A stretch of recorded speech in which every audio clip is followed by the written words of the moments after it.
Well, good morning, everyone. Welcome to this short session for 30 minutes. I hope you had a nice break, if you had an Easter break, or at least had a nice weekend.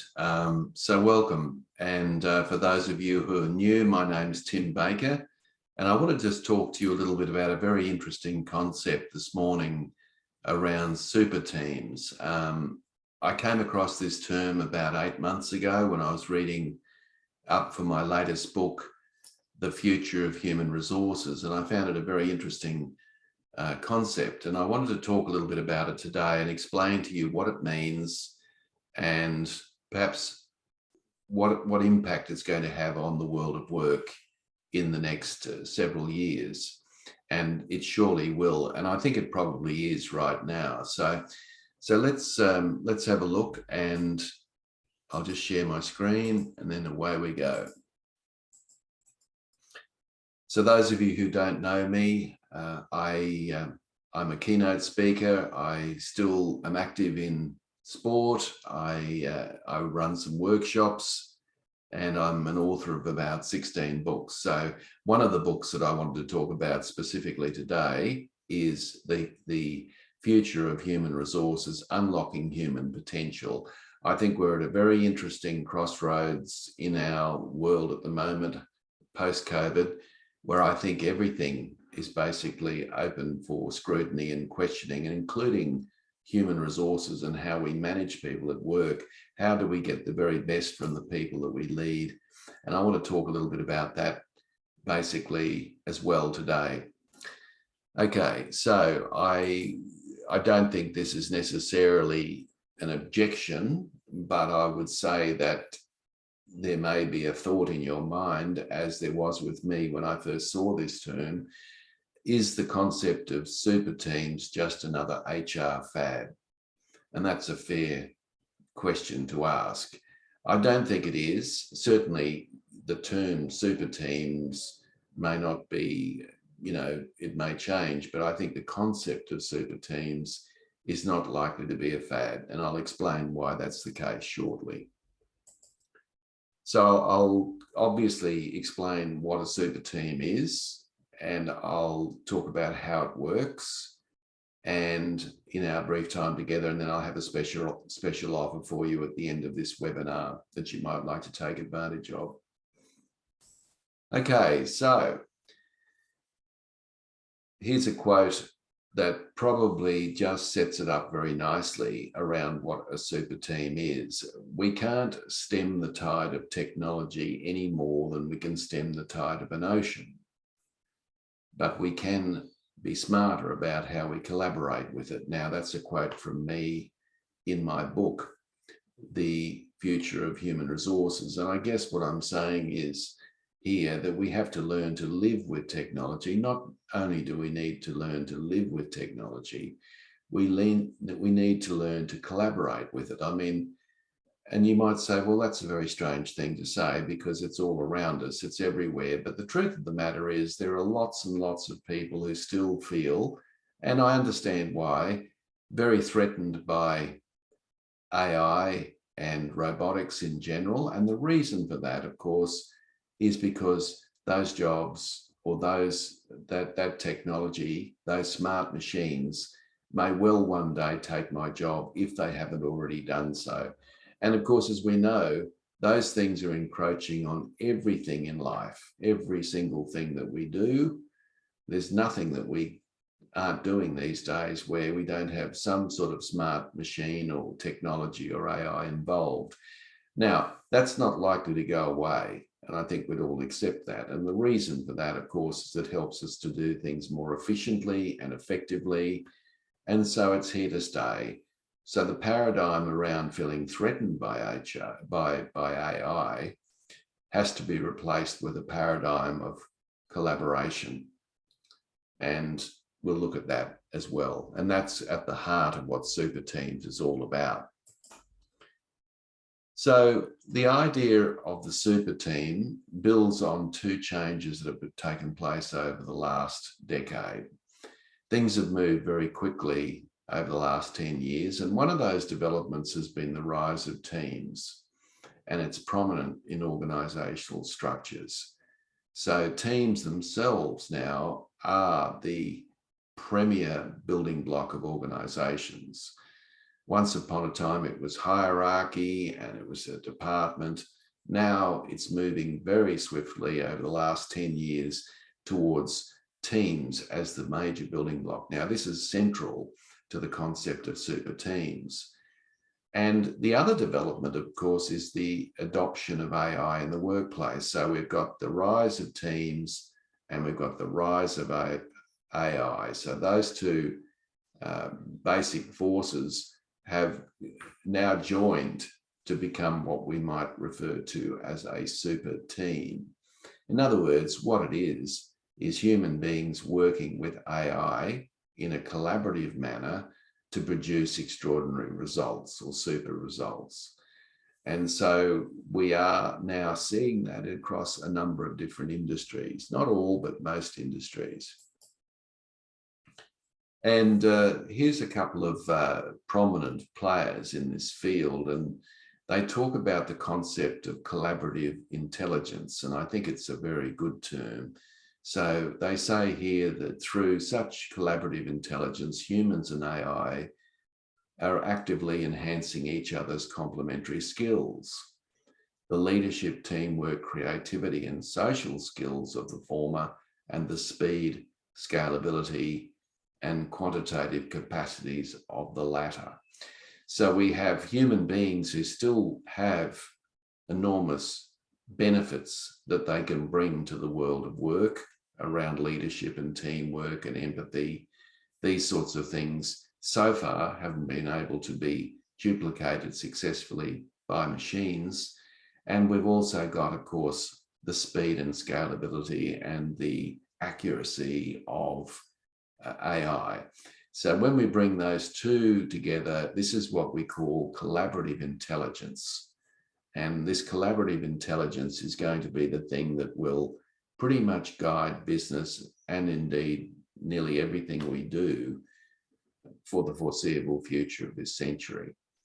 And so we have shifted certainly over the last 10 years with a very much a them and us mindset with technology over here, us over here, and a feeling of threat that will technology ultimately take our jobs, to a position now where we need to just accept the reality of the situation and collaborate effectively with technology to enhance the quality of our lives, basically. Now, here's a couple of interesting statistics that would just, highlight the point I'm making, that I think really does make a very good point about AI. So AI is projected to add about $13 trillion to the global economy over the next decade.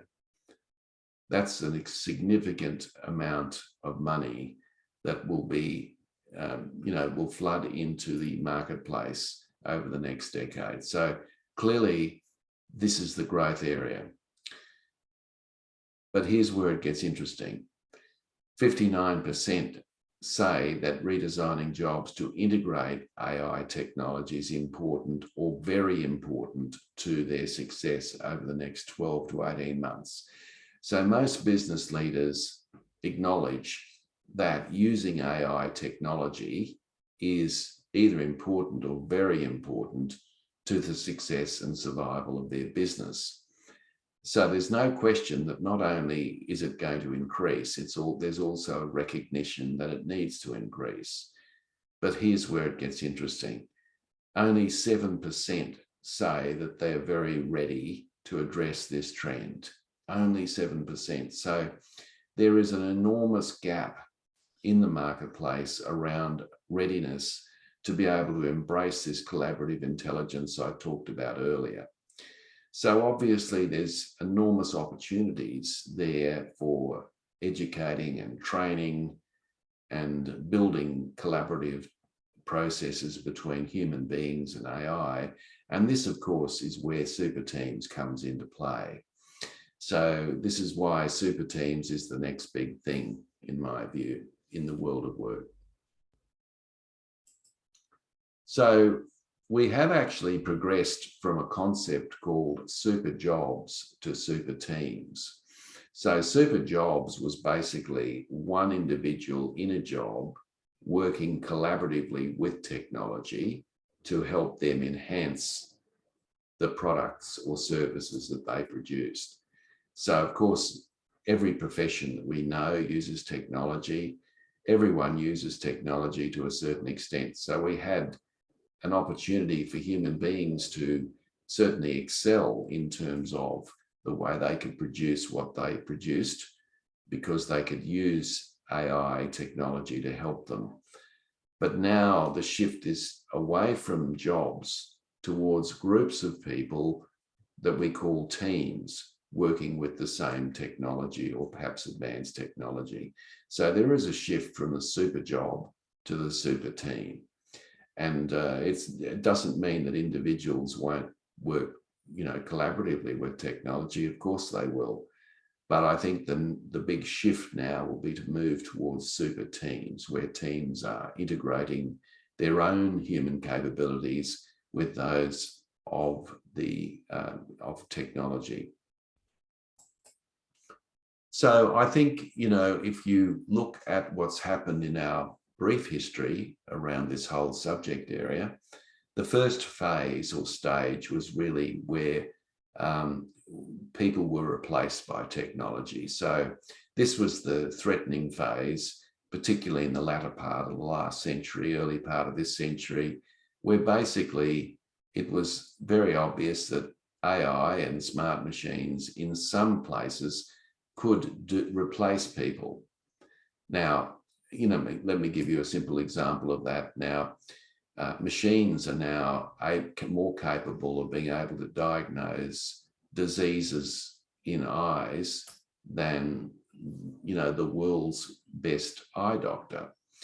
And there's a very good reason for that, because the machines themselves can obviously run many, many cases quickly and be able to make an accurate diagnosis, a more accurate diagnosis than a professional in that medical field. And of course, that technology hasn't replaced the need for an eye doctor, but what it has is it's given that eye doctor an opportunity to be even more effective at what they do, which is diagnosing diseases by looking at the pupil of the eye. But the very first phase was about replacing people with technology. Now, the second phase was the augmentation of technology in people to drive greater value and expand business opportunities. Now, we're probably very much in that phase now, and any business that's not utilizing technology to its full extent is probably behind the eight ball.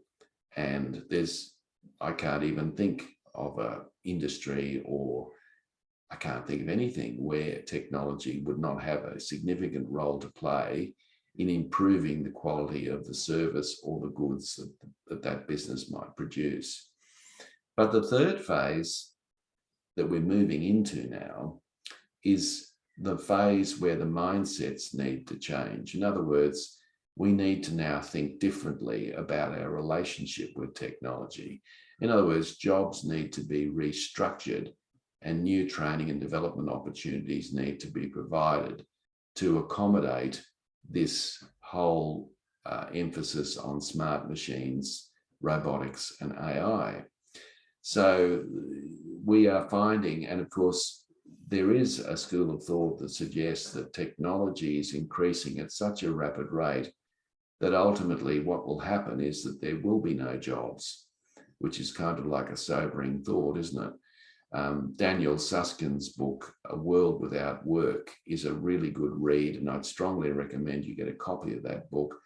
Susskind is an economist from Oxford who argues very well that the rate of speed of technology is such that it's not creating jobs at the same rate as it's replacing tasks within jobs. So it's a bit of a misnomer to say that technology is actually replacing people. What technology is actually doing is cannibalizing the tasks that we as human beings may have once done. And as more and more of those tasks are replaced, of course, it means that that job no longer is the same job, and in many respects may morph into something else. But there is an argument to suggest that technology is now moving at such a rapid rate that ultimately we will have no work as human beings.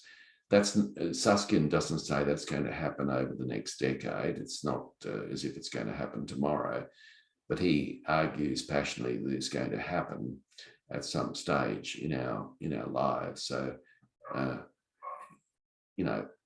then it does raise the question: what are we going to do with our time? Anyway, that's a whole nother webinar I might look at. Now, if you think about it, what will humans' role be in these super teams? So with super teams where there's collaborative intelligence between human beings and AI, there are basically three roles that human beings will need to play when they're working in a super team. And then very neatly put here as training, explaining, and sustaining. So one of the key things that human beings will need to do is, of course, to do two things: to train people how to use these machines, but also to train the machines to do certain things that are required of them. So there'll be a whole element of training, which will be a significant explosion in the learning and development area that organizations need to accommodate.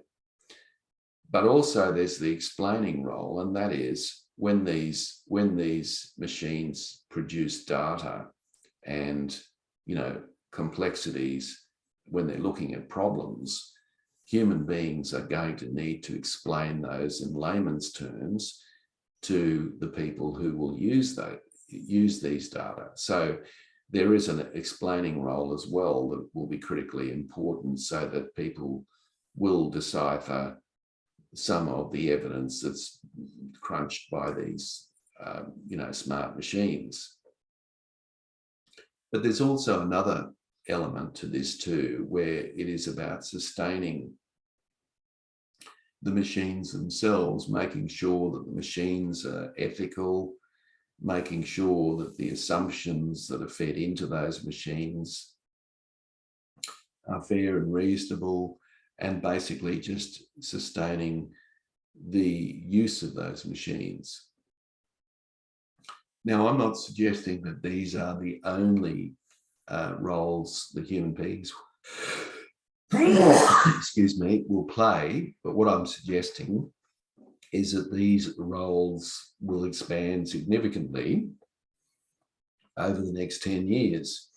And of course, there'll be there'll be roles about people doing other things as well, but they will be three big roles. So when we actually look at human beings, and when we actually look at AI, let's actually be clear about what advantages both parties bring to the table. So AI, one of AI's great strengths is that they can be more agile than we human beings. They can crunch numbers and use big data in a lot more significant ways. They can also, AI, smart machines can also increase production speed. AI can also enhance the scale and the scope of the activity far greater than we human beings can. And AI can also make better decisions and produce personalized solutions for customers. So this whole area cannot be contested, because AI can clearly do these things far more effectively. So let's have a look now at what humans can do. Thank you, Craig. So far, and I say still because it's good news, human traits are still superior in these areas. Now, it's fair to say that, and one of the things that is important, that AI doesn't need to be like a human to be as effective as a human. And I think this is an important point that perhaps I'll elaborate on in another session, but human beings have got tremendous creative problem-solving capacity. So human beings can think laterally. And I think when you look at COVID and what's happened during COVID, it's fairly obvious that human beings came to the fore at that stage because, it was a completely different landscape that people had to operate in. And human beings very much became fashionable again, if you like. Human beings have got a capacity to surpass expectations. Have you thought about that machines cannot do better than meet expectations at this point in history? But human beings can actually surpass expectations and surprise people, whereas machines can be programmed to do certain things. And obviously machines can't do more than that unless, of course, they're programmed to do more of that. So humans still can surpass expectations, whereas machines can't. Humans, of course, can still build bonds, and of course, machines are getting more and more sophisticated at that, and will continue to be. But ultimately, the human bonding that people can indulge in is still something that's unique to the human being. Humans can also show empathy. Now, there is encroachments in AI now around empathy. So definitely machines are able to show some degree of empathy, but of course humans can show, very much authentic empathy. So these are things that human beings bring to the table. So when I talk about super teams, I'm saying that, obviously AI's got an advantage, but so have human beings. And when you bring those two together, that becomes a super team. And that, of course, is significant. So that's probably pretty much it for me. If you'd like a copy of the book, I'll talk a little bit about that shortly. But next week, which is kind of like a short turnaround because it'll be this Friday. And of course, I had to change today from Friday because it was Easter Friday. But next Friday, that's in a couple of days' time, I'm going to look at an interesting concept around carrot and sticks to human spirit and work. Businesses have for a long period of time relied on the carrot and the stick. In other words, reward and punishment. And this is a way that organizations have been able to corral human endeavor, either to reward or punish behavior in order to gain some compliance. But there's lots of research, and it's not necessarily recent research, that demonstrates that the carrot and the stick is actually not very effective. In fact, it's actually ineffective. And Daniel Pink and a number of others have actually suggested that it can actually make things worse. But I think, the point we're missing in all of this is human spirit and work. How do we get people to come to work and engage their hearts and minds? And I'm going to talk about that. And I believe this is one of the big challenges for the human resources profession over the next decade or two. And I'm going to talk about that. There is a lot of misleading nonsense that's written about this, but I want to take this head on next Friday. So there's the link. You're more than welcome. All you've got to do is click on the link. You'll receive a copy of the slides and the recording at the end of this presentation. Now, if you'd like a copy of, and this book will be out in I think it's late May, according to the publishers, but the book is $45.21 plus postage on Amazon at the moment. That can fluctuate and change. I don't have a huge amount of control over that. However, what I do have some control over is that I can offer you my price today only for $30 plus postage. And all you've got to do is send me an email and let me know you'd like a copy. And what I do is I just take your name down, an email address. And of course, when the book is hot off the press, I will sign it for you and send you a copy and an invoice, of course. And you can get the book for a significantly reduced price. I think you'll enjoy the book. I'm very proud of it.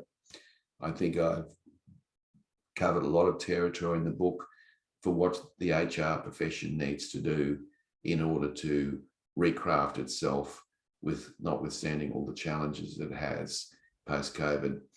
So folks, that's it from me, and I'll just stop sharing for a moment. Sorry about the sneezing the sneezing episode there. I'm over that now.